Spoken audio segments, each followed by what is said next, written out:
Lahat tayo dumadaan sa stress. Minsan traffic pa lang sa EDSA, stress ka na. Deadline sa work, family problems, financial struggles, dagdag lahat yan.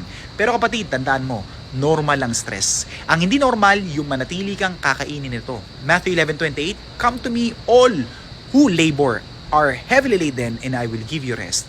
Kaya si Jesus, ang nagbigay ng invitasyon, come to me. Hindi come to social media, hindi come to milk tea, kundi come to me. Siya lang ang tunay na nagbibigay ng kapahingahan. Pero paano po ba natin may mamanage itong ganitong practical steps? Number 1, pause and breathe.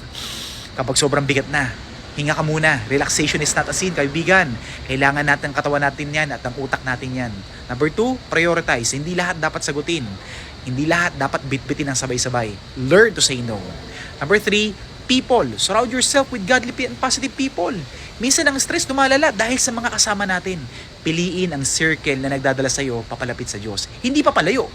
Kapatid, stress will come and go. Pero ang presence sa Lord never mawawala. Tandaan mo, hindi ka meant to carry it all. Kasi may Diyos na handang tumulong at magbigay ng kapahingahan. Number 4, pray. Ito ang pinakamahalaga. Yung hindi mo kayang buhatin, kaya ni Lord yan. Ikas mo sa Kanya ang lahat. 1 Peter 5:7, "Cast all your anxieties on Him because He cares for you."